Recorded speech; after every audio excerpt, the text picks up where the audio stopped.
We're live, sir. Awesome. So I'm going to go ahead and call this March 19th meeting, 2026 of the Cities Advisory Committee to order. I'm going to have some pleasantries for you in just a second, but to make it official, I'm going to ask Erica to do a roll call by city alphabetically. And I don't think this is the case, but just in the event an alternate or someone else from your city shows up, we will defer to that city to make it clear who is the voting member. But nevertheless, Eric, if you can do a roll call by agency name. Okay. And I should say, when your agency's name is called, if you'd be kind enough to provide your full name and title for the record. Thank you. Carlsbad, Paz Gomez, Deputy City Manager for Public Works for the City of Carlsbad. Chula Vista, Tiffany Allen, City Manager. Coronado is absent. Del Mar, Clem Brown, Assistant City Manager. El Cajon, Vince DiMaggio, Assistant City Manager. Encinitas, Jennifer Campbell, City Manager. Escondido, Chris McKinney, Deputy City Manager. Imperial Beach, Tyler Foltz, City Manager. La Mesa is absent. Santos, Oh, Director. Sorry, Lynette. I'm Thank sorry. you. We've got you, Lynette. Sorry about Yes, that. sorry, thank you. Lemon Grove is absent. National City, Martin Reeder, Director of Community Development. Oceanside is absent. Poway is absent. San Diego is absent. San Marcos, Michelle Bender, City Manager. Santee is absent. Solana Beach is absent. Vista, John Conley, City Manager. thank you. So there is a quorum with 12 members present. Awesome. And I'm going to ask our friend from West Virginia, Chris McKinney, to lead us in the pledge. But before so do, if you could get the flag up on the screen. And we can remain seated, but certainly with our hand over our heart. Chris, please take us away. All right, ready, begin. I pledge allegiance to the flag of the United States of America and to the republic for which it stands, one nation, under God, indivisible, with liberty and justice for all. Thank you, sir. So we're going to jump right into agenda review. And right off the bat, I'm going to suggest we push committee member reports to the back end. And having said that, I wanted to expand a little bit just for the benefit of this new hybrid approach we're doing at LAFCO now that the commission has done its necessary findings. This hopefully will be the first of many meetings to come that presumably going to enhance not only our ability as a city advisory committee to achieve and maintain a quorum on a consistent basis, but hopefully also then allow the members of the public who are interested in LAFCO's work and certainly our work that has a angle to our 18 cities in San Diego, not only opportunity to see us live, but then also have these recordings available online. And then Eric, as I go through today, I forgot to mention, we're going to have some more housekeeping items, but just so I don't forget, if you would be kind enough to remind me if there is a member of the public who is watching, who would like to make a comment on any of the items, if you'd be kind enough to monitor that and then remind me at each item, if I don't do it, to check in if there's public comment. And for the record, we do have the LAFCO conference room available to anyone. Due and Aiden are in there right now in case a member wants to visit with us directly. So some other keeping items are up on the screen. Appreciate if everyone, and I think you're already doing that, mute your microphone if you're not speaking. We would be certainly appreciative if you keep your camera on. I appreciate sometimes you might have to run off, understandable, but for the most part, if you can keep your camera on. Use the chat box for any committee questions or prompts for me as your, say it one more time, I'm sorry. There's no chat. So do has corrected me already. We're actually not going to enable the chat box. So if you do have any questions or comments that come along, just use the hand feature. I'll do my best to pay attention to it. And then other than that, so long as we have 9 members, we're good. However, if you do know you need to leave, and we do have a hard stop in 90 minutes, although I think we'll be done in about 60. Just email or text me so I have a working idea if we are close to losing a quorum, and I'll expedite what we need to expedite. So those housekeeping items in mind, for the benefit of the public and maybe some of our newer members, I'm Keene Simons. I've been the executive officer here at San Diego LAFCO now for going on 9 years. The committee itself, the City Advisory Committee, has been around in some form or the other for decades. We hit a bit of a lull spot, I think, in the early 2000s. Meetings have become less frequent and or regular. And then whether it was right before COVID or as a result of COVID, the commission made a clear policy directive that we wanted to at least reinvigorate the City Advisory Committee. And in particular, all of you who represent your cities, the expectation is on your end that you are providing us some regular feedback on the things that are of interest and of importance to you that overlap with LAFCO's regulatory and planning responsibilities. Our commitment and reciprocity in response is we're learning about your worlds in real time. And in particular, as Paz can comment, as we do our municipal service reviews, the better we are at understanding the things and the way you look at the world, the better we will become at LAFCO in articulating that and ultimately partnering with you in our shared interest in doing good government work. Our small piece at LAFCO, of course, is overseeing boundary changes outside service areas and then preparing these studies, these service reviews every so often as a independent glimpse into the world of how all of you operate in the things of interest. Now, for some of you who have been with LAFCO for a while, you've seen some changes, not only on the staff level, but on commission. So up on the screen, Aiden has put our current group of commissioners. Right now, our new chair is Christy Becker from Solana Beach. And that caps 2 years of having Stephen Whitburn at the City of San Diego be our chair. Like all of you and your mayors, probably, we are influenced quite a bit by who serves on the chair. They certainly work with us in our agenda setting and certainly have influence in what you'll hear later today, our work plan and our budget. The rest of the commission, you probably, at least by familiarity, but a couple of new members to make note of.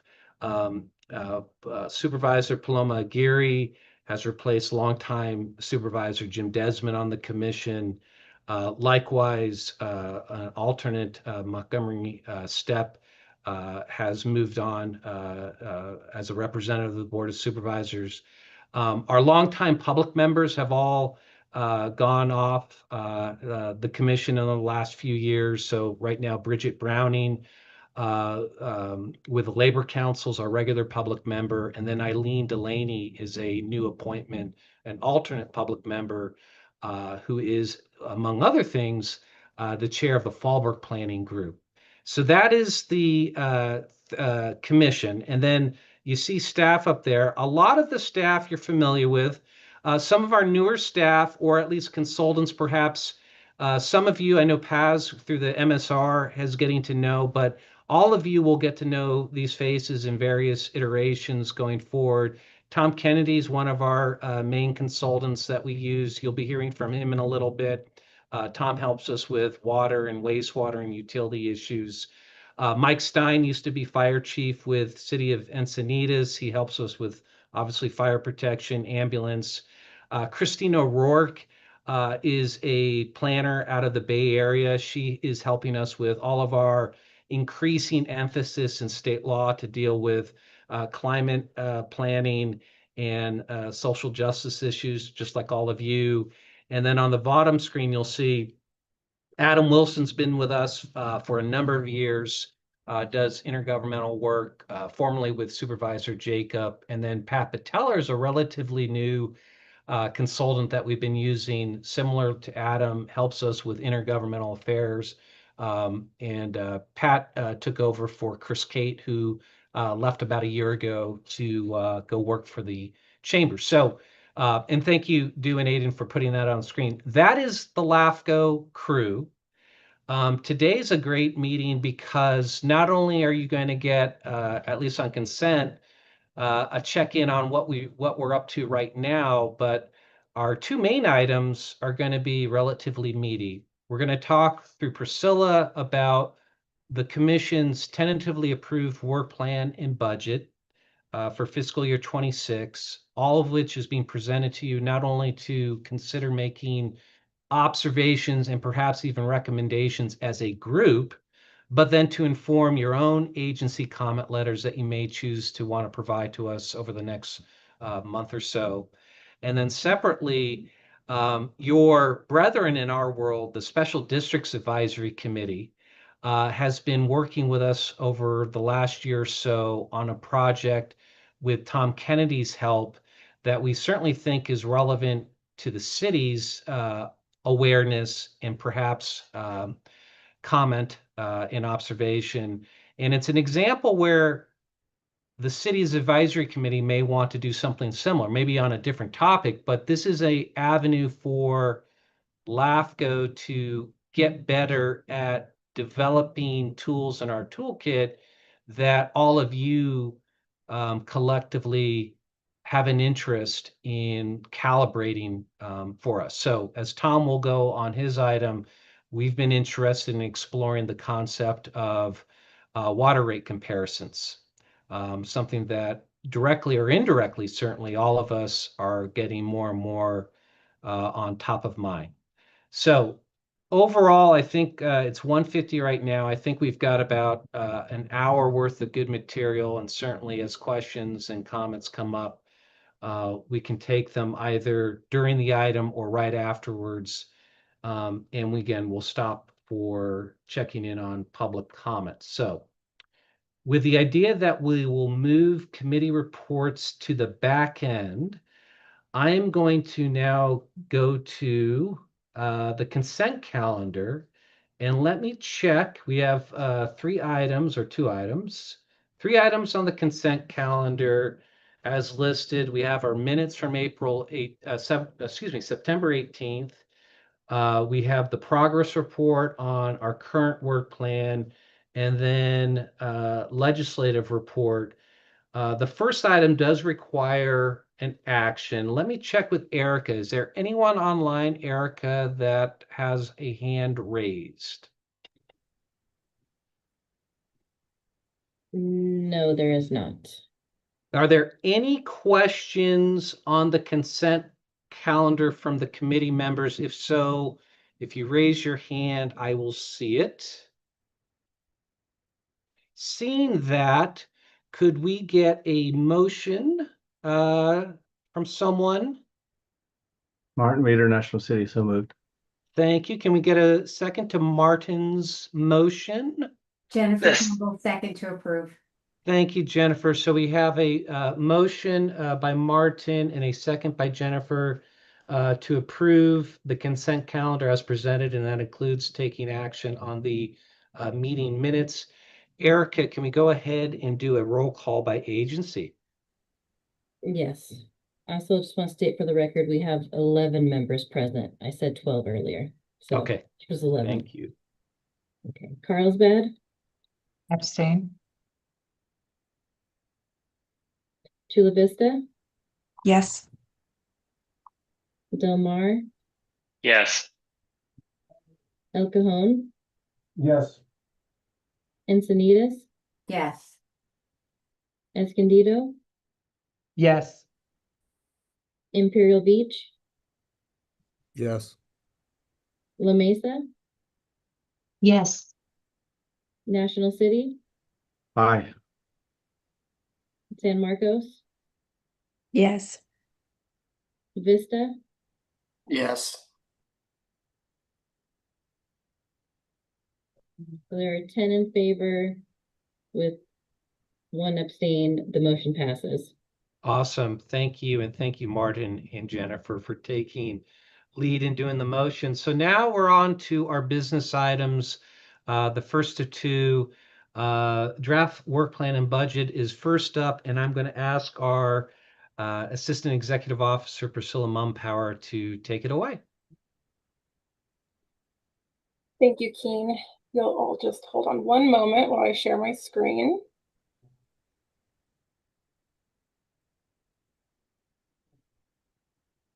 Can everyone see the PowerPoint?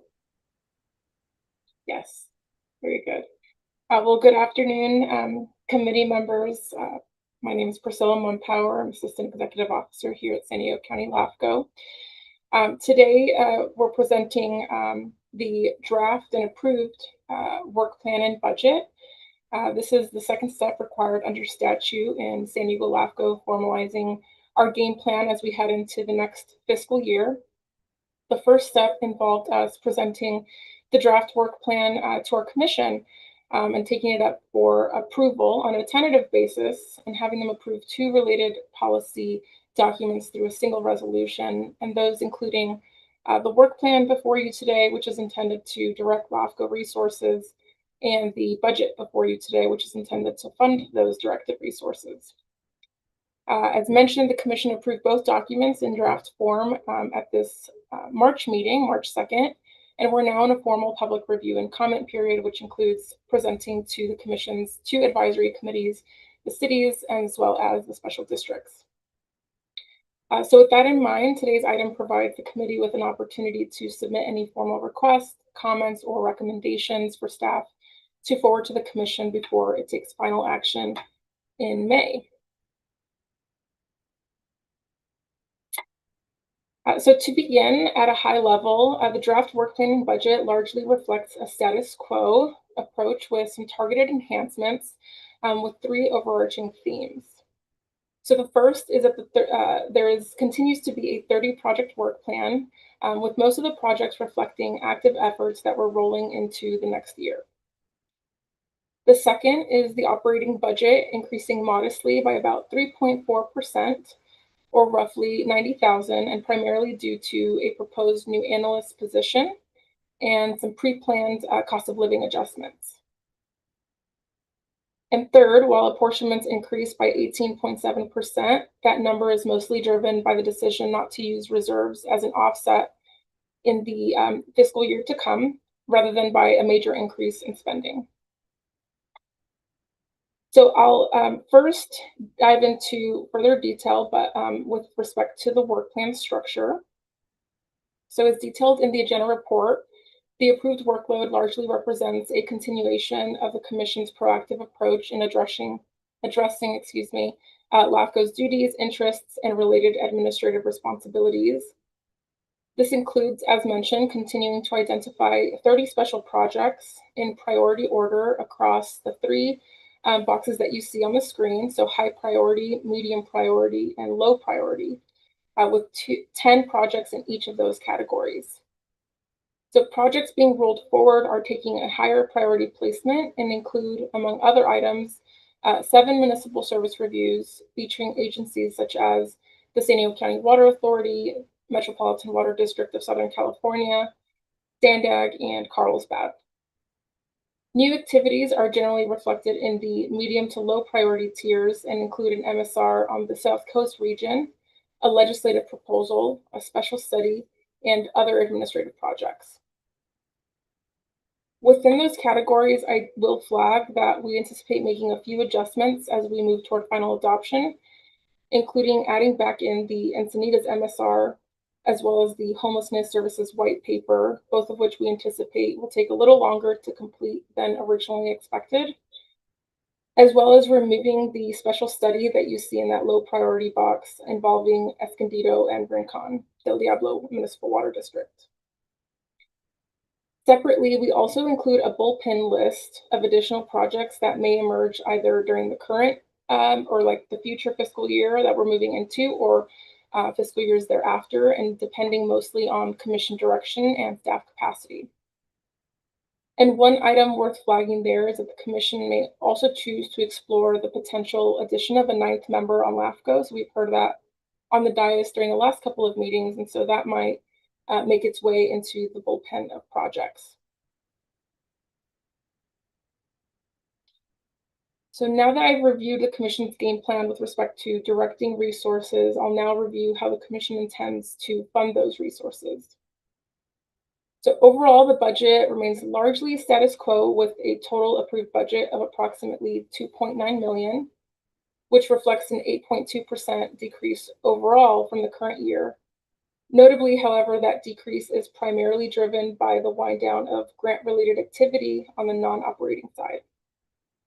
At the same time, the operating budget increases modestly to approximately $2.7 million, reflecting normal operating needs along with a few targeted enhancements. So these targeted enhancements, largely you're seeing the change in salaries and benefits, mainly as you see here. You're seeing an increase of 22.7% in group insurance. But as mentioned earlier, we're also proposing the addition of a new analyst position, regular compensation adjustments tied to cost of living increases as well. On the other hand, for services and supplies, you're seeing a decrease, and largely because we're going to be lowering our consultant usage in certain areas. So overall, the budget reflects a modest effort to build internal capacity while reducing some reliance on outside support.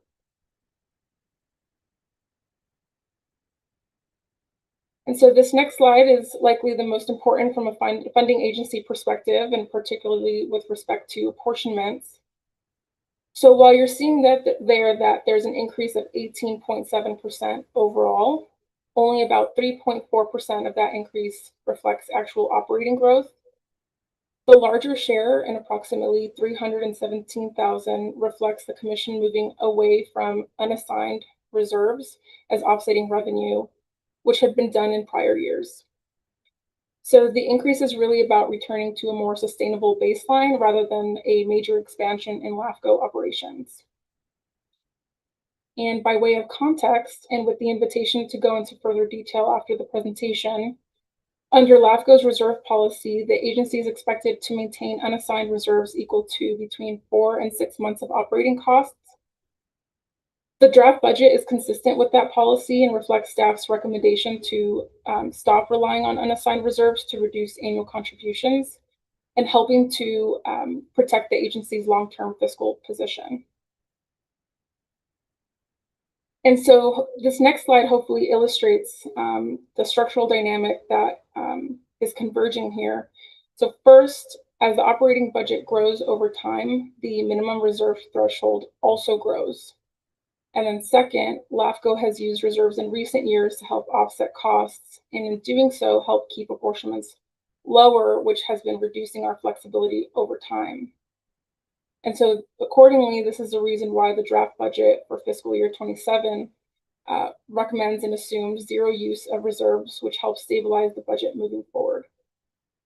I will note that during the commission's discussion on the dais, there was some commissioners that expressed interest in exploring limited reserve usage, though it wasn't a unanimous view.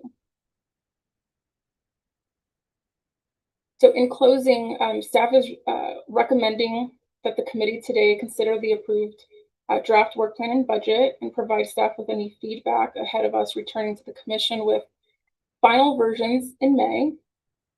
And we also invite members of the committee to submit any individual comments and or recommendations by April 14th, if you'd like, in advance of us posting the May commission agenda. So with that, I will conclude my presentation, and Keen and I are available for any questions. Thank you, Priscilla. So let me check with Erica. Any hands from the general public? Not from the general public, no. Okay, so what say the committee? Work plan, and let's first say hi to, and her hand's already up there. Alyssa from Solana Beach has joined us, albeit late, nevertheless, she joined. But let us tackle the question before you. What say you with respect to the work plan? Generally, we're playing it forward. And what say you with respect to our budget? And in particular, we appreciate our structural true-up of limiting our use of reserves does come at a bit of a cost to all of you. So starting with the aforementioned Alyssa, what say you?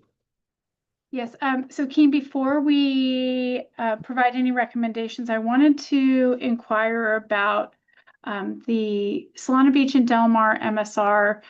We at Solana Beach are facing some staffing challenges, including our community development director is retiring in the next couple months, and going through some adjustments. So I was curious if LAFCO, if you and your team would consider moving the Del Mar Solana Beach MSR to a mid to low priority this year, just because our bandwidth, I think, will just be really stretched thin, and we'd like that consideration. And I'll let Clem chime in as appropriate. Thank you, Keen. Well, thank you. So because it's connected, Clem, let's jump John Connolly in alphabetical order and get to you next. Yeah, thank you, Keen. Yeah, I just want to echo the comments from Alyssa. We've been in coordination with Solana Beach talking about this upcoming MSR review. And similarly, we're facing a lot of really significant projects coming up in the next fiscal year in Del Mar. We have 4 Sandag rail-related projects that are going on simultaneously in our small jurisdiction. We're gearing up to enter the environmental review phase for the San Diego Losan Rail Realignment Project. That's going to be a significant impact on staff. We're forming a new fire department in partnership with the city of Solana Beach, no small feat. We're transitioning ERP. We just have a lot going on. So I would respectfully request if we can make this this MSR kind of a medium or even a low priority in the current work or the proposed work plan. It would really help us out. Understood. So I think I'll comment on this after I hear from everyone. Let's go to one of the original members of this group, John Connolly. Thanks, Keen. I have 2 questions. One is the homeless services white paper. If you could give a little a little background on what you intend to do with that, if that's looking at homeless services from a regional perspective, and if it includes an evaluation of how the regional task force is allocating state and federal funds, we'd be interested in that. The second is some of the North County cities, I believe Vista and San Marcos, were on a work plan, I think presented last year, and that doesn't seem to be addressed. So I'm wondering where we are on the queue for that. Awesome. Thank you, John. So let's go ahead and address that question. The first part, Megan, would you be kind enough to give the group a high-level overview of the homeless services white paper, its origins, its intent, and its status? And then Priscilla, can you speak to the status, and maybe this is also Megan, but the status of the Vista San Marcos studies? And then we can come back to the Del Mar Solana concept, which I off the top seems reasonable to me about pushing down their regional study. But first, Megan. Yeah, absolutely. Thank you for your question, John. So we were directed to initiate a white paper on homelessness services by our previous chair, Stephen Whitburn. And this white paper is The goal of it is essentially to look at homelessness services being provided as a municipal service within the region. So it's a high-level study that will look at both statistics on homelessness in recent years, demographics of homelessness, where the homeless population is distributed, as well as looking at the governance structure of how homelessness services are funded at the continuum of care level. So looking at the funding that's coming from the federal government to the continuum of care system, how allocations are taking place, and evaluating those services that are being provided. So all of those things that you mentioned will be addressed in that white paper. Thank you.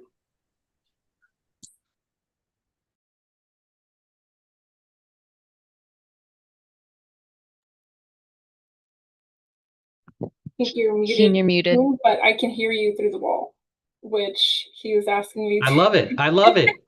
We have thin walls here, which generally is a benefit to me. But so Priscilla, please go ahead with the queries. Thank you. Yes, great question, John. So currently it is I think you're asking about specifically the City of Vista MSR, correct? Yeah, so currently that MSR and work on it is pending. Staff has been focusing our efforts towards our 3 high priority MSRs. And so I believe Megan has been sending quarterly updates, just kind of saying we're doing our best to start that up, but at this time, work is still pending. And Okay, then I I'm see. assuming we can anticipate that in the next year or 2 years. I'm just trying to identify approximate timing of when that's going to come back. Yeah, I think as soon as we get the homeless services white paper out, Megan is going to put her full attention into that Vista MSR, and then we can initiate that data collection phase. And then you'll be hearing from her soon. So definitely within the next several months, you'll hear from Megan. Thank you. You're welcome. And then let's go to Chris in Escondido, followed by Lynette in the queue. Hi, thanks, Keen. On one of Priscilla's slides, I think I saw the Escondido Rencon MSR was in the low category to begin with, and it was stricken out. What's the plan moving forward with that? I mean, I understand striking it out for this year, but is there a plan in future years for that study? Yeah, I'll take that. So yeah, staff wanted to at least get that back on our front burner. For those who may not remember, a few years ago, we completed an Escondido regional MSR, and one of the takeaways was, well, gee, you have a city and a special district that have overlapping boundaries and related service responsibilities to water, wastewater, and legally fire protection.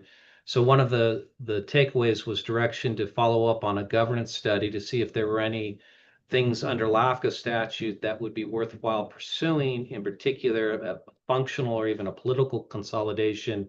Staff brought that up in March, and we actually had Mayor White and Rincon President Drake on our commission. They both said, we've got turnover at our respective agencies.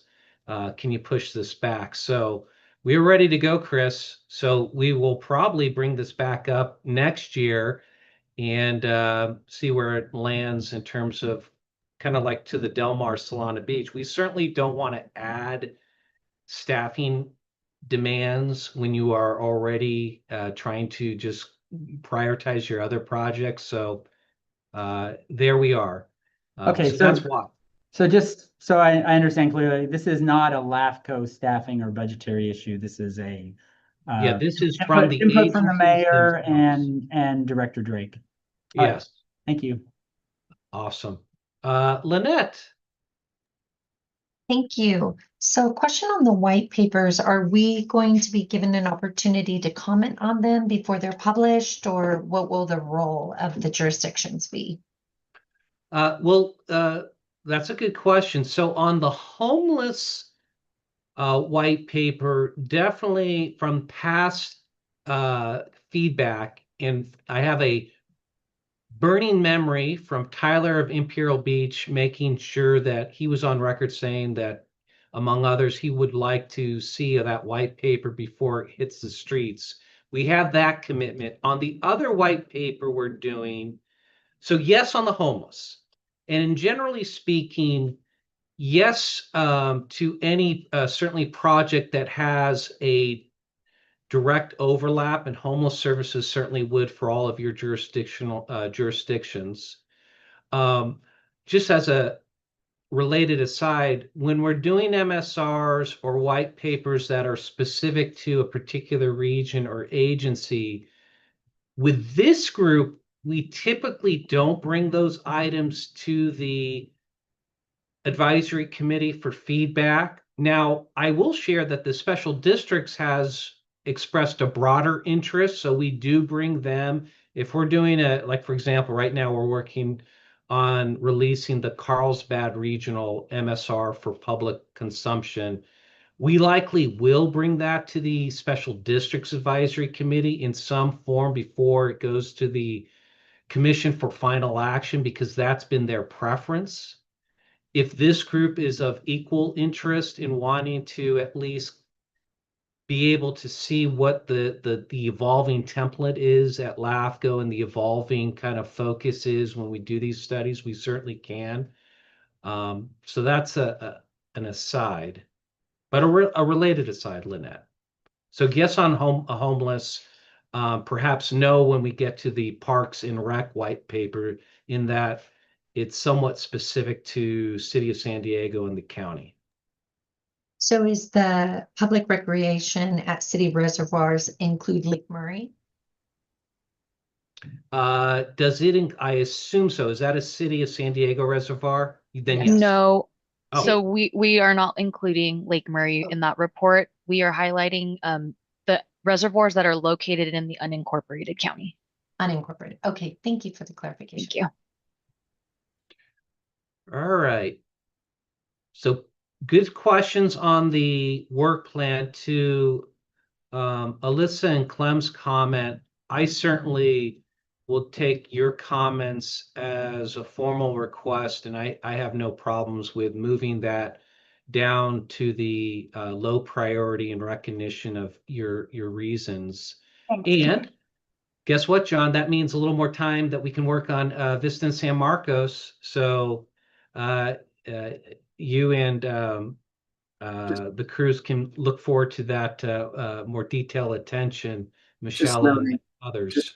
Thank you, Keen. I'm just noting I'm speaking for Vista and Buena, not for Michelle. Yes, and immediately, just because you two are here as the city managers, we're going into that review much more interested in figuring out, you have some interesting special district dynamics in your region that I think you as city managers will want to weigh in on. So it won't directly affect your agencies, but as you know, water, wastewater, and fire has some odd boundaries with respect to the special districts. So that said, so we've covered the work plan. Any questions on the budget? I know from what Tiffany said earlier, we're a great deal. So I know that it's probably hard to even criticize the LAFCO budget going up, given how stellar of a performance we've been doing of late. And your silence will be conveyed in that direction to the commission. So thank you, Martin. I saw the hands of the thumbs up. That was appreciated. So with that said, all of you should have notices on your desk welcoming your comments as individual agencies on the budget and the work plan. I will convey to the commission the comments heard on the work plan, and I'll convey that at least as a collective unit, there were no immediate comments on the proposed or tentatively approved budget. So with that, I'll do one last check-in with Erica before we move on to Tom's item. Anyone in the queue? No. Awesome. So let us move on to our next item. And I think we're going to actually ask Joelle to start us off with a little context before we ask Mr. Kennedy to take over. So Joelle, by all means. Hello, good afternoon, Cities Advisory Committee. So Joelle Barilla, Analyst 1 for the record. So today's item, we are going to provide an update on the development of water rate comparators. We will have a presentation by Tom Kennedy from Kennedy Water Consulting, who has helped us put the draft together. It's titled the Weighted Water Rate Comparisons Report, which was produced on behalf of LAFCO Special Districts Advisory Committee and then support from staff. So this draft report is intended to serve as a diagnostic tool for future MSRs to really provide quantifiable tech context for why water rates vary, definitely among different agencies across the county, and to identify where rates may warrant either further attention in relation to present and future affordability. It really offers high-level assessment of factors influencing rates, many of which fall outside of an agency's direct control. And so while highlighting emergency considerations for long-term funding, service reliability, and then the role of capital planning and asset management. The staff, in partnership with LAFCO's Special Districts Advisory Committee, has applied best practices in developing this comparative framework. And last year, a working group was established to ensure the report was both meaningful and accessible to the Commission and the public, and now the Cities Advisory Committee. So this report was presented to the Special Districts Advisory Committee in January of this year, and it was just presented to the Commission earlier this month on March 2nd. And we are currently incorporating their feedback, and we welcome the opportunity to hear your input before the report is finalized by the end of this fiscal year. So with that, I will turn it over to Tom Kennedy to walk through the key components, which also includes next steps. We are going to highlight additional analysis to incorporate equity considerations and assess rate impacts depending on varying economic conditions. Go ahead, Tom. Thank you, Joelle. I think I've met some of you folks out there, but if you don't know, I used to be a general manager at Rainbow Water for many years and served 8 years on the Special District Advisory Committee, so I know your feelings on these matters. Let me fire up this PowerPoint presentation here, and everybody see it now? Yes, we can see it. That's an affirmative. Okay, so as Joel mentioned, the SDAC formed an ad hoc committee to look at the question. The topic came up quite a bit during the big detachment kerfuffle that happened a few years. I don't know who made that happen, but it was such a kerfuffle. But the commission had questions, and many people have questions. Why are water rates so different from agency to agency? What is going on here? So our goal was to provide information to help the public and the commission understand why there's so much variation. Why is it that if I live in city X, my water rates are different than city Y? We put some constraints on ourselves. No, we didn't want to define any rates as good or bad. We were constrained, at least I was in the analysis, by using publicly available data. That means information I could find on agency websites, information I could get from ACFRs and things like that, which definitely slims narrows the field a bit for what you can do. And we also wanted to make sure things that were easily understandable. We could have gotten into some really wonky calculations on system complexity or things like that, which would be awesome for engineers and others, but super difficult for others to understand. But the caveat here is that we're using this public data, and it wasn't designed for this use, and it's a derivative of the data that was produced, and so it's going to have inherent errors. They're not exact. You'll not see a number that says that you get a score of 6.8, somebody else got a 5.9. It's nothing like that because the error bars are just too large.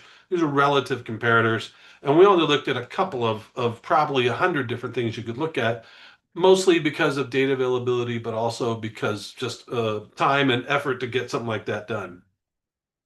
So this thing is there we go.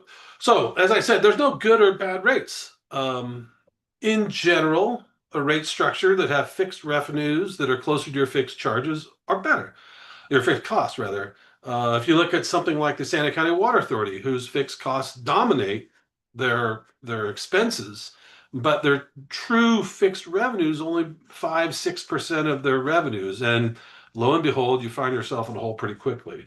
Water rates are also very agency specific. Nobody's quite alike. and everybody has different cost drivers. So you think that, oh, this kind of homogenous, everybody's a water authority board member and everything's about the same, but it's really different. There's different ages of systems, histories of systems. You know, you look like Vista Irrigation District, you know, and Fallbrook, been around for over 100 years. And then you look at some newer areas that haven't been around as long. And also, I think that everyone has to remember that water rate setting is tightly controlled. All of you have, your cities have watched if you have water, wastewater service, Prop 218 processes, and the cottage industry of law firms that watch this stuff extremely closely. If you haven't been involved in a Prop 218 lawsuit yet, just wait, your time's coming. So the initial group of metrics we looked at were there were 6 of them. First, we look at system density.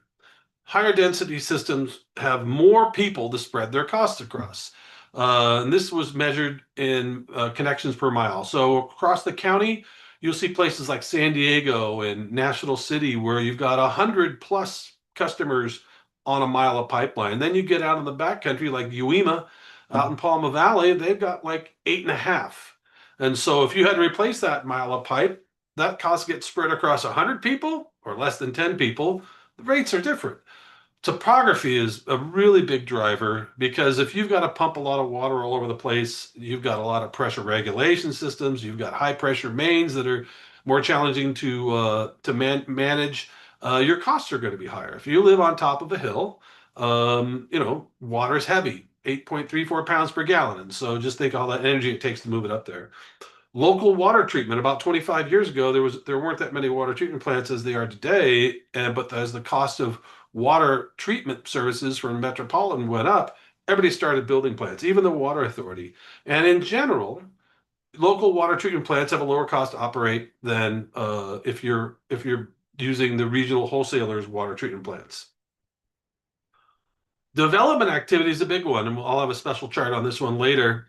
If you have a high amount of development activity, your water utilities raking in a whole bunch of capacity fees, which helps pay for your capital programs. Now, depending on how the capacity fees are calculated, whether they're buy-in or they're expansion related in the capacity fee study, that makes somewhat of a difference. But the reality is that when there's a lot of construction going on in your area, that gravy train's coming through and you're going to collect on it, but it doesn't stay all the time. And soon enough, that train leaves the station. And so over the years, if we had time to show, to do a study that would show the cyclical nature of it, you would have seen 20 years ago, parts of Carlsbad and Encinitas where La Costa was being built out, lots of activity, lots of money coming in, but now that's tapering off.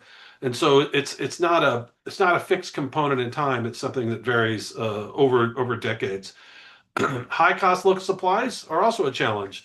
If you're doing potable reuse or desalination, those have marginally higher costs to support the local supply. Now, they have good reasons for that because some of it's due to wastewater. I know Escondido built their MFRO plant because of capacity and the outfall, the city of San Diego with the challenges with the Point Loma and things like that. But those add cost to it. But then on the flip side, low cost local supplies, if you're fortunate enough to have a low cost local supply, then that helps a ton. There's even some agencies in this county who use groundwater, which is prevalent throughout Southern California, but not here in San Diego County. And so those are the 6 metrics we looked at. I collected data for all the agencies, but the more complete data we had was the North Coastal MSR that was going on. And so for the purpose of this presentation and in the draft report, there's 3 agencies in here, Levenheim, Carlsbad, and San Diego Water District. The rest of the analysis can be done, but we're waiting for the draft to get through and then to validate the analysis and the calculation methods so that once everybody's comfortable with them, then that can be applied to the rest.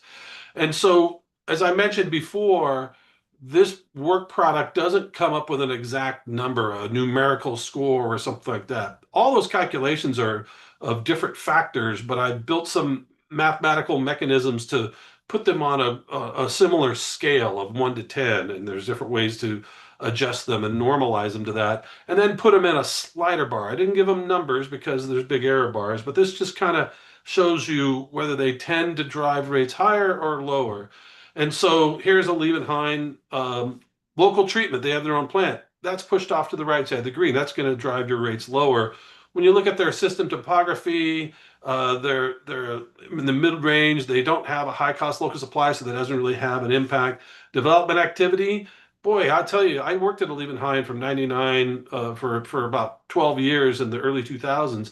They would have been way in the green 25 years ago. No longer, they're shifting over to the red. System density, they're right down the middle around the county. And then low cost local supply, they don't have one. And so that's going to help tend to drive their cost upward.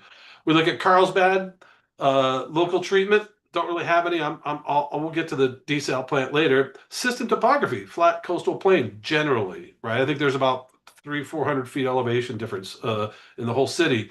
They do have a high cost local supply, and that's desal. And so technically it's local treatment, but it is a high cost local supply. I didn't have data in the aquifer for capacity fees broken out separately, so we don't have a score on that. System density, they're in the higher density, but not crazy high density, so it tends to be a little lower. And then low cost local supply, they don't have one of those either, because they have the desal.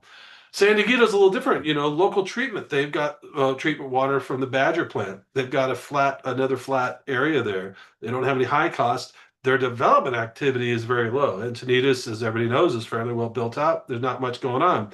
The gravy train has left the station. System density is a bit higher than average in the county.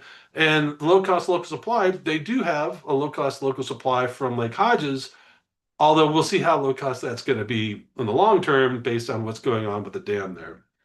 So I wanted to also have another bit of data we developed later is looking at capacity fees as a percentage of operating expenses. And so we took a look at everybody's cap fees, and there's a great wide variation. And here you look at the right-hand side of the chart, the highest is Vallecillos. Well, City of San Marcos, there's a lot going on. Drive down the 78. You'll see there's construction everywhere. I talked to James Gumpel as the GM over there. He's got thousands of units lined up, and they're bringing in $8-9 million a year of extra revenue outside of their operating revenues. And then you see it goes down from there at Leavenhain, Sweetwater, Padre Dam are in the 3-4%. But then you get down to places like Fallbrook and Uwima. Nobody's building out there. And so agencies who don't have that extra several $1 million a year come in have a more difficult time to replace pipelines and things like that because they've got to get it all from rates. And so what is the optimal water rate? And if you asked any ratepayer, they say, well, the lowest possible. And that's great for the short term, but it's not so good in the long term. If you're an agency finance manager, you're looking at your debt service, your reserve balances, and all those sort of things that are there to provide your financial stability. But for LAFCO, it's a little different. LAFCO's in a municipal service review. LAFCO is charged by the legislature to see for each agency, hey, they've been assigned this municipal service, the responsibility to provide this service. And are they doing a good job now? And are they set up to do a good job in the foreseeable future? And so water and wastewater activities, as you all know, are intensely capital related. I mean, they are highly dependent on capital assets. If the pipelines aren't there, the pumps don't work, well, this municipal service shuts down. So your tanks, your treatment plants, your pipelines, all that, they've got fixed lifespans. They're going to need to be rehabilitated or replacement. Now, if you've got parts of La Costa that are only 20 years old, those guys got a little more time. If you're in Fallbrook or Escondido or other places that have been around a little longer, you got some old stuff in there. And that's going to need to happen.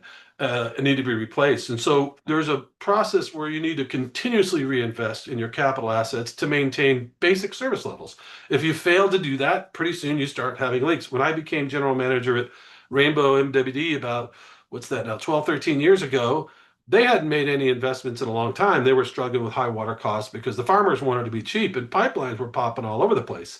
And so we had to do a whole lot of soul searching on what we needed to do, did some rate increases, and then finally the detachment that we went through, a painful process, that's funding pipeline replacement. Rainbow didn't really lower their rates. That money they're saving for the water authority is going in the ground in assets for the community. But the main takeaway here is that if you're spending capital appropriately, it's going to have an increasing push on your water rates. So if you're really doing your capital programs right, you're likely to have higher water rates than someone who's not doing it right. And so how do we assess this? Like most things, there's no simple metric that uses broadly available information. There's not, everybody doesn't report this out in some metric, but we took a look at two imperfect metrics, which looks at the capital spending as a percentage of our operating expenses, and then a capital spending as a percentage of depreciation expenses. Two different things there who can mean different things. If they have flaws, you can't account for single large projects in CIP programs, so that'll distort the averages, and you can't, factor in what is the CIP project not related to asset management, like a headquarters or some other capital spending that isn't really related to your assets, but it is a capital spending. And the other element of this that makes it more difficult is that where is that agency in its depreciation cycle? You look at older built out systems whose total asset value has gone down, their depreciation expense goes down over time. If they're not continuing reinvesting and increasing the net position of fixed assets, then their depreciation expense is going to go down disproportionately. And so that could distort the numbers a little bit. So I took a look at 5 years of actors for 22 agencies. Boy, that was fun. Actually, it was 22 agencies. What a joy. No, actually, it was 24. That's right. We included Fallbrook and Rainbow here. That was a lot of fun. 2019 to 23, except for Rainbow and SFID, who went 2020 to 2025. Sweetwater Authority only had 2 years on their website. So, but I calculated the 5-year averages for operating expenses, depreciation, CIP expenses, but didn't do any evaluations on what those CIP expenses were actually for. Just, wasn't enough time or budget to get into that level of granular detail. That'll be something that LAFCO staff can do on agency basis in the future. But when we get to this, we look at the 5-year averages of CIP related operating expenses, and you see a wide variation. You'll see Fallbrook leading the way up there at over 50%, and then Oceanside, San Diego, and Escondido following after that. There's a common factor here. All 4 of those agencies have been building advanced water treatment plants. Fallbrook also has a much smaller budget, right? And so if you have a big capital expenditure for a small agency, it'll distort it that way as well, right? So when you compare Fallbrook's budget to the city of San Diego or Oceanside Escondido, it's going to be a fractional thing of that. So a $20 million project of Fallbrook can really push that number way up.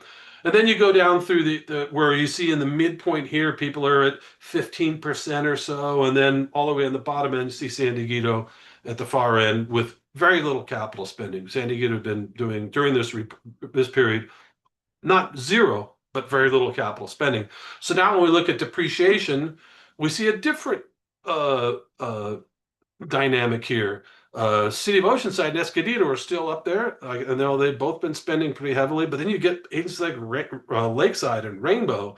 Rainbow got up there because they were making some improvements related to the detachment. But again, you see a general term, and in the midpoint, people are at the 1 to 1.5 times their depreciation. Although on the bottom end, we see San Diego again. So what are the takeaways from this? It's only a comparison between these agencies, but you can make a couple things. If you're spending less than 15% of your operating expenses, you're probably spending too little. Not for sure, but probably. That's something, if you see that LAFCO, you should ask a question.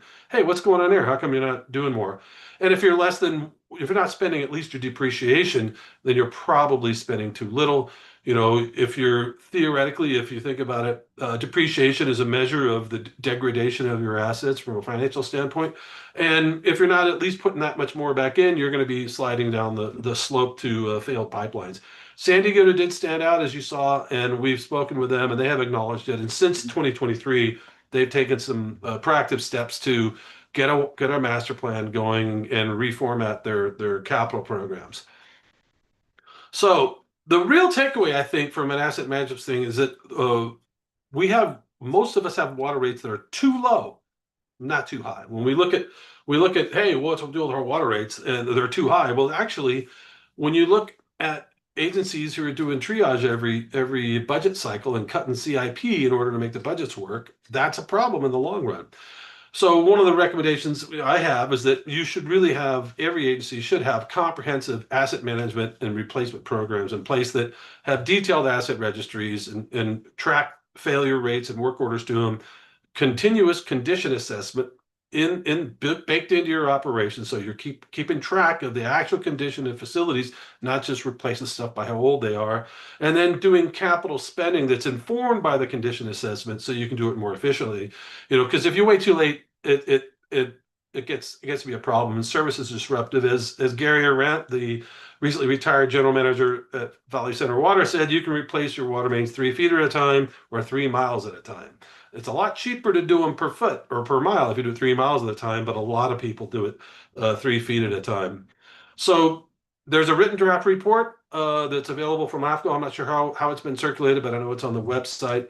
But the two recommendations is that agencies should be actively using or developing advanced asset management practices and making sure that whatever capital funding they have is having the biggest impact on service reliability. Because what this will do is ensure the municipal service can continue without interruption, since that water and wastewater is the service that LAFCO is in charge to manage. Another one that is a little trickier to do is when we talk to the Special District Advisory Committee, many of the members say that their wholesale water costs represent 65% of their total expense picture.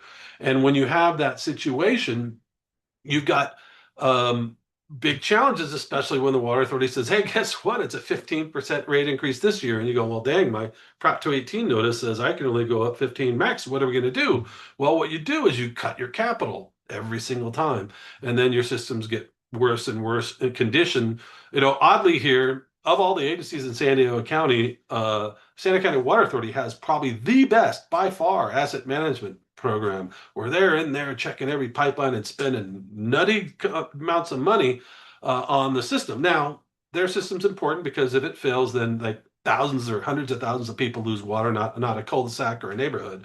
But it also drives that exact thing drives the cost to everyone else. So one of the concepts here is to figure out a way for a wholesale agency like San Diego and or Met to collect their fixed costs in a different way that is billed as a fee, like wastewater charges for many cities and water districts are collected on the tax roll, not as a tax, but as a fee that's assigned to each property. And to have them work with the legislature to figure out a way to do that. It's a part of the health and safety code. Maybe it'll be tweaked there. Maybe it needs new legislation. There are some lawyers think they can do it today, but most lawyers say it needs a change of the law. What I think this would do is it would first increase the accountability for the wholesalers. I was at last June, I went up to the Water Authority to make some comments, not related to rates, but about another board member who had resigned, who left the board. And they had a rate hearing there and they had security guards. And I'm like, wow, security guards. And they said, yeah, we had people here. 2 of them had signs. I go, wow, how many people? They said there was 8. And I'm like, well, you should come to one of our board meetings, when we do water rate increases. I mean, you had 8 people, you brought 2 security guards. What are you guys doing? Nobody goes to those meetings. Nobody sees it. But if you could increase accountability by people seeing a $400 charge on their tax bill saying, hey, who's the Santa Clara Water Authority? What's going on there? I think that would be great. I think the most important part, though, is that it will take that burden off the retail agency level and you'd be able to immediately reduce bills and fund capital locally, capital programs locally without increasing, actually decreasing bills. So that's the spiel. Anybody got any questions?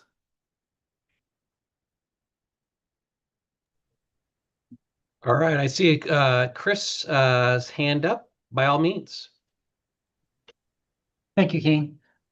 Thanks, Tom. I'm interested, or I was interested in the slide bar charts that showed the red-green impacts on rates. You had them for 3 agencies. Pardon me if you repeated this and I missed it, or you mentioned this and I missed it. What's the timeline for getting those charts for all the other agencies? Yeah, I think that this was put out at current form as a draft just to get some feedback both from the SCAC and all the agencies. Okay. If everybody thinks this is a reasonable thing, the data is there. It's not quite as clean, so there'll need to be a little bit more data cleanup. I mean, I've got the data and the charts are available, but I didn't want to roll out a whole dang county until we gave people a taste and find somebody says, hey, well, this is a dumb metric. You shouldn't be doing that. Or this is not done right. The math in the written report, it shows the different mathematical steps that are there to create it. And that's where I'd like to get some feedback. And you answered my last question about the details of the mathematical methods used. So that's all in the written report. Yes. Okay, thank you. It was too nerdy for this. I wanted to do it, but they said no. Well, I'll never criticize you for being nerdy, Tom. There it is. Takes one to know one, huh, Chris? Zing City now. So I wanted to offer up just as a connector what Tom is doing for us here, which is a reaction to our Special Districts Advisory Committee saying they wanted to have more input on the comparisons and performance measurements that we are using in our service reviews. And obviously, to many of them being in the business of providing water, water rate comparisons, and then a performance metric, like as Tom talked about, establishing that, that 1-for-1 threshold, saying, it makes sense that your capital improvements be equal, and I'm probably butchering this, Tom, to your depreciation ratio. This is something that, in this example, if we get this signed off by the commission, we're going to now use this in the performance, or excuse me, in the service reviews. This committee, and you are slowly all experiencing the MSR process, Poway, Escondido, Oceanside, now Carlsbad. You too may want to say, look, we've gone through the MSR. We think there may be a better way for you, LAFCO, to be doing some of your performance and comparison metrics. Let us work with you and create something that we can use. I'm all for it. So something to put on your mind, and perhaps our friend from Carlsbad, Paz, could offer up maybe her own experience, but not to co-opt your whatever your question is. But I did want to put that all on your radar, that we are eager to get your sign off and hands on the performance metrics we do use, because it only helps us if we can say, hey, this is something that got vetted through the city's advisory committee when we talk about financial standing, when we talk about infrastructure needs and deficiencies and the like. Paz, what say you? So thank you, Tom, for that presentation. One of the things that I was curious about from a city perspective that also has our water district is that, was there any differentiation? Because sometimes when we're having discussions about FTEs and so on, we've got the discussions from a city perspective. And then we always say, those water districts, they pay so much more, and we're always competing, and we train our staff, and then they go off to the water districts and they get stolen from us and things along those lines. So the question was, in your review, did you take that into consideration, the cities with the water districts as kind of, integrated together? There's a few of us who have that, or as compared to somebody that is strictly a water district, only reports to the board of directors, maybe a subset of a city. So just it'd be interesting to see the comparison if there is such. Well, to that note, I will say that when you're trying to analyze a water agency's ACFR and you're looking at a water district versus digging it out of a city's ACFR that's got 18 zillion departments and all that, it's a lot easier if it's a water district. But as far as the relative comparison of the performance from a financial standpoint, I didn't get into that. It wasn't part of my task, whether somebody's poaching people from your city, but I can tell you as a water district manager, former water district manager, people poach from everybody. Cities tend to do that, tend to sometimes have different salary structures. I think when I was at Rainbow, I hired 5 or 6 people stolen from Oceanside. Sorry, whoever's here from Oceanside. Well, they're not here today, are they? So I don't have to apologize. I'm not sorry. But yeah, it's a different dynamic with cities. It's also, but there's different cities like Carlsbad MWD, at least during the review period, had a particular high reason level, whether that had been built up over time during the big expansion of the 2000s and early 2010s. I don't know, but you know, and so some are doing very well financially, Um, others struggle. and just to But answer that, it's, we have, the CMWD has a pretty robust reserve policy that we have, and that's also true for the city side. So, yeah, you know, we're talking about 40% general fund is what we target, and this year it was 61%. So yes, I mean, there was an argument it- because when you look at the old method of, and in the report it has some of those charts. The old, you see when the water rate comparison charts, when you're giving your city council, your board of directors at a water district, and you show here's our water rates compared to everybody else's, and it's a bar chart like that. Carlsbad's always way at the low end, and Carlsbad had ridiculously high reserves. I mean, when you're talking sometimes two, almost 3x annual operating expenses. And somebody could argue that your rates are too high, even though they're the lowest in the county, right? And so that argument could be made because it's like, wow, you're flush. So, but that's not where this thing was going. I think that rather than making direct comparisons to from agency to agency and or between special district and municipality, it's really more about driving information for the public and the commission so that they can I think it's the if you're worried about what the water rate is, you're like, all right, it costs average homeowner $78 here and it costs 85 there. What's going on? That's the wrong thing to be asking. That's not what you should really be asking because there's different things that drive that have nothing to do with the skill, capacity, and performance of the agency. Um, and so I think that that's an important thing to look at. And to add one thing to what Keen said earlier, I would recommend against saying that if you're under a ratio of 1.0 in your depreciation, you're automatically bad. There could be very well-founded reasons for a given 5-year span that your spending would go below that. Perhaps you know you've got a big expenditure coming up and you're building reserves, right? And so there are definitely, there's nothing that says that that's a hard and fast number. There are completely valid reasons why it could be above or below. And so I think that that is just kind of a general marker to where if LAFCO staff sees that, they can go, hey, I noticed this. What's going on? You go, oh yeah, that's no problem. We're saving up to replace our treatment plant or something like that. Or in the case of San Diego, they go, yeah, we had our master plan wasn't done. We haven't been spending. We're working on that, and we're going to move forward on that. So I think it's really just something to as a not a red flag, but just something to go, hey, let's dig a little deeper right here. Awesome. So seeing no more questions, thank you, Tom. And as mentioned, the product is still being finalized. And as Joelle had mentioned at the very start, one of the things that we got feedback from our commission is whether we can start add on to this analysis some kind of assessment or even a disclosure to consider the economic component of water rates and the affordability question.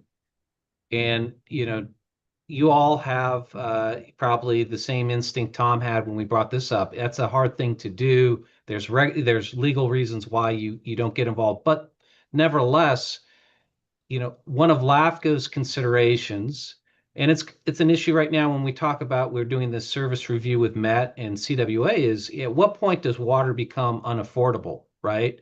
And that scale gets adjusted to whoever's the community being served.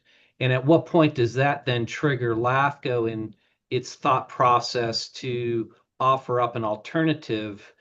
Cities have a lot of other things they're doing, but especially for water districts, that's the only thing they do. At what point does that trigger a discussion about economies of scale?